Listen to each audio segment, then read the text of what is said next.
Welcome back to this series of LaRouchePAC podcasts, which are exploring the implications of Donald Trump's Agenda 47 proposals, the body of policies which he intends to implement when he comes back as the 47th President of the United States. I'm Susan Kokinda, and I'm joined again today by Brian Lantz. Hi, Brian. Good to be here. Hi. Good to have you back. Good to be back. So in previous podcasts, we've contrasted Donald Trump's proposals, Agenda 47 proposals, to the really destructive and dystopian policies of the world's would-be elite, whether in their imperial form or their globalist form or their central bank form. It's really all the same thing. And in particular, we've looked at President Trump's proposals to build 10 new freedom cities on the frontier to reawaken our spirit of pushing the economic frontiers with new industries, a higher standard of living, new ideas, and lots and lots and lots of growth. Now, today, which is May 18th, much of the domestic political discussion is being focused on the so-called debt ceiling crisis and around the negotiations in terms of Congress passing legislation to raise the debt ceiling. Everybody knows that our debt is unbelievable, and we're going to get to something which is even more frightening than the national debt in a few minutes. And of course, the Biden administration's unlimited license to spend on whatever insane policies meet their fancy is a disaster. The Republicans at least know that it is a disaster, but their only proposal is to cut spending, some of which is absolutely necessary. But there's something missing in the discussion over the debt ceiling and the deficit, which we've touched on at LaRouchePAC, something Mr. LaRouche identified and discussed years and years ago, and which Donald Trump's Agenda 47 also begins to address. So, Brian, what is missing from this debate? Well, Susan, what's missing is what we don't produce. You know, it's a negative space, as they say in art. You know, it's what we don't produce that's gotten us into this hole, and we're going to have to turn this on a dime, which is what President Trump intends to do. If you look at the U.S. economy, now less than 8% of our workforce is in manufacturing. Trump was committed to reversing, and did begin to reverse that process. Energy, we're going to need 1,000 gigawatts of nuclear power. Because you got to power manufacturing, you got to power cities. Look, our energy consumption is flatlined. We have not grown energy consumption for the nation since 1995. Yeah, we added 60 million people. I mean, you know, that's why we have brownouts, just for instance. So, so this is the outcome, and it's not, you know, it shouldn't surprise anybody. If you take Brian Moynihan, the head of Bank of America, the CEO, he's the head of the Business Council of the World Economic Forum. You know, he stated back in 2020, you know, supporting Biden's policies, that the role of government, he said, is to create a revenue stream. That's the role of the government. And if there's a revenue stream coming from the federal government, then funding for a carbon-free economy is infinite. That's what he said. Pumping this deficit spending printing press operation into these swindles. Goldman Sachs, you know, rubbing their hands in glee. I mean, they have a report out in April of this year saying that the Inflation Reduction Act, so-called, you know, passed, you know, by Biden and company, is going to cost $1.2 trillion into this sinkhole, this burn pit of wind, solar, carbon capture, etc. 1.2 trillion over the next 10 years. That's the problem. we're going to have to turn that on its head right away. If the Republicans can manage to kill the Inflation Reduction Act, that would be great. It's, yeah, definitely a good first step. And this is just feeding something which you and I discussed earlier, which is really quite terrifying, because as frightening as the federal deficit is, Brian, why don't you tell our viewers what the actual total debt of the United States is, not just the government. And this is a very conservative figure, $90 trillion. Okay, that's the federal, that's 31.4 trillion, but 90 trillion total. That's state, local, personal, corporate debt, financial debt. And recall that 90 trillion, I mean, a lot of that then is leveraged. Corporate, financial, I mean, you know, we're finding out about the zombie corporations and banks out there right now. You know, the Fed stepping in the trail of trying to bail them out. So it's not just 90 trillion, you know, in the corporate world and the financial world, that's leveraged 10 to 1.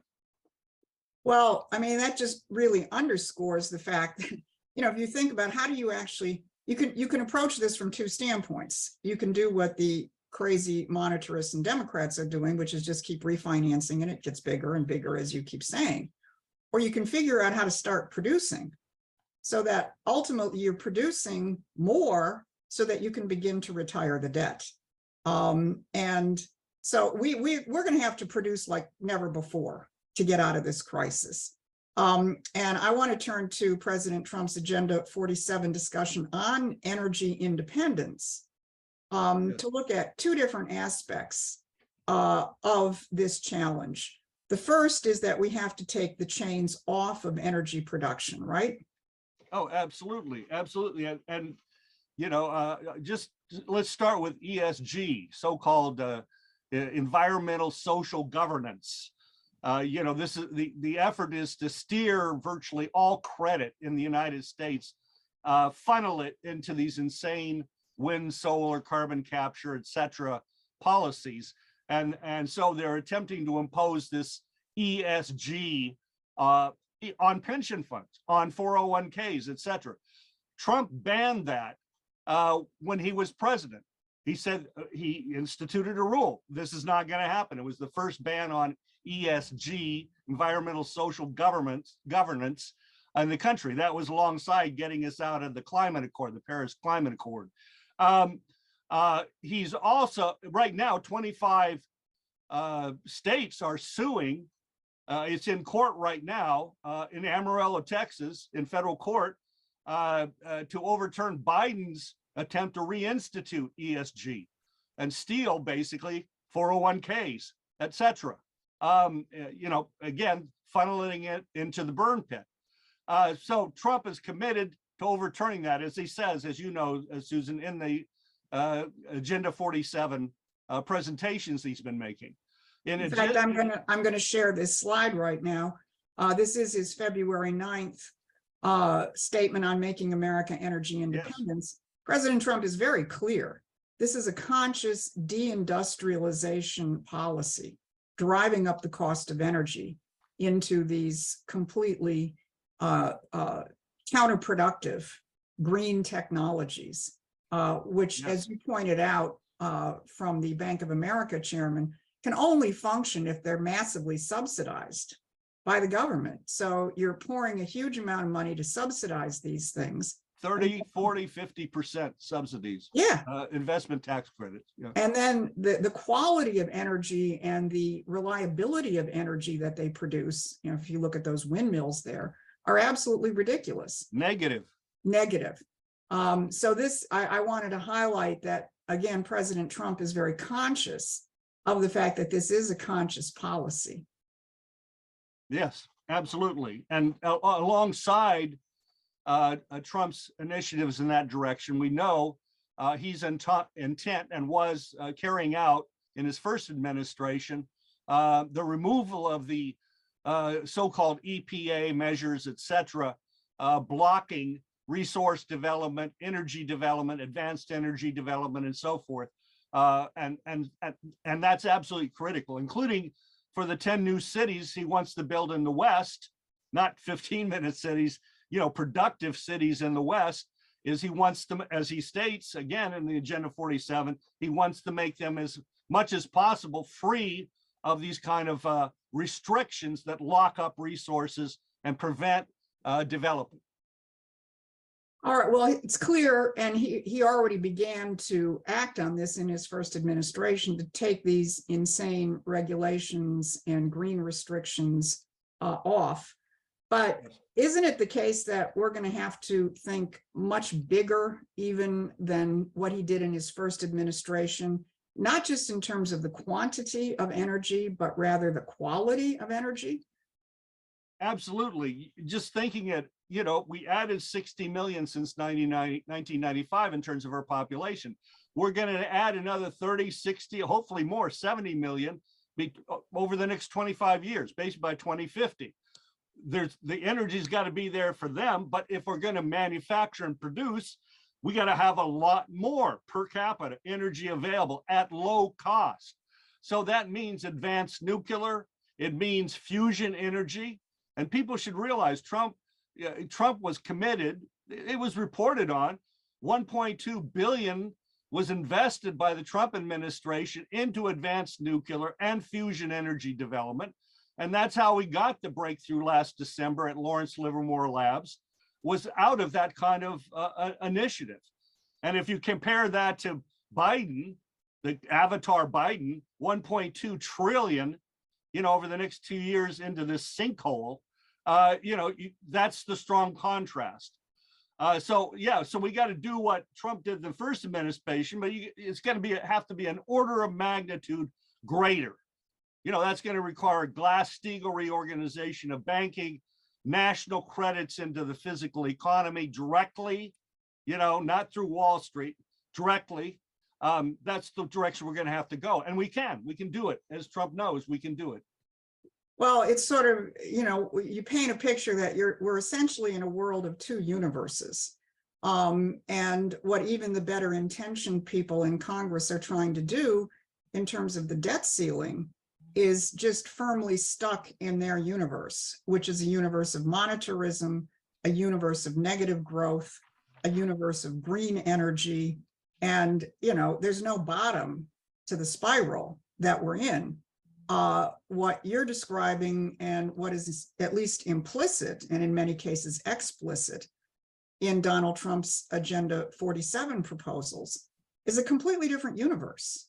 One in which the metric that we're using to measure success is not money or some strange ESG, metric, but rather the measure that we're using is physical productive growth and growth of a productive population. And that very much brings to mind previous discussions that we've had, which is the importance of inspiring younger generations about the future. And this is something that President Trump directly addressed in his discussion of energy independence, didn't he? Yes, and we really encourage people to go to Agenda 47. Go to the LaRouchePAC website. We have a specific section on Agenda 47 and watch these remarks by Trump himself. It very much echoes, Susan, what he said, as you know, in that speech in Davos in January of 2020. He said, look, we're placing the American worker front and center. That's the centerpiece. That's the basis for judging how we move forward as our nation.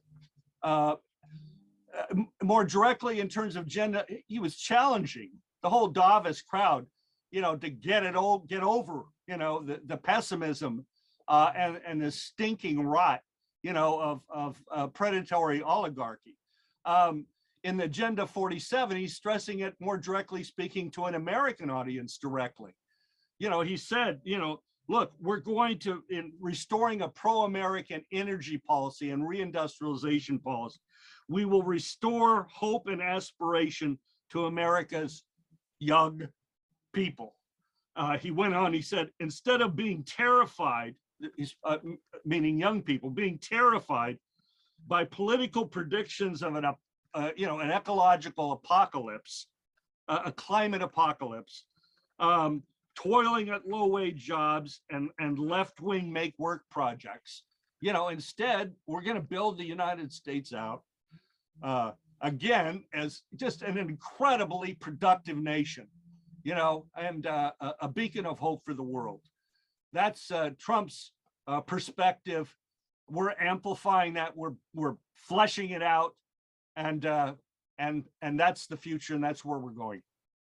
Well, I think, it also makes, as you've made and as Trump has made, the stark contrast, not only between two systems in a sense physically, but two systems subjectively. Because Trump's outlook, our outlook, yes, the outlook of our founding fathers was optimism. Yes. Optimism that we can improve the future for ourselves, for our posterity, indeed for the rest of the world. And the oligarchy's outlook is the polar opposite. You're nothing more than a beast. And of course, we know that part of this entire environmentalist ideology, is to convince young people that, they're a parasite on Mother Earth. Yeah, Malthusianism. Yeah. Don't have children. It's not surprising we're seeing unbelievable spikes in suicides, mental illness, social isolation, and so on. And I think the most important thing that people can begin to take from President Trump's vision embodied in Agenda 47 is that we have the power to create a good and beautiful and productive future for ourselves and for our children. And that is going to go a very long way in dealing with what people call the cultural crisis in the United States. All right. Well, thank you, Brian. Thank you. I think this is an important discussion to circulate, especially, as I say, among those well-meaning people who recognize that Biden's spend policies are insane, but have to recognize that simply saying cut, cut, cut is not going to address the crisis. We have to produce. And that's Absolutely. what Agenda 47 is about. So thanks for joining us, Brian. Good to be back. All right. See you soon. And we will be back with another discussion of Donald Trump's Agenda 47. Thanks for joining.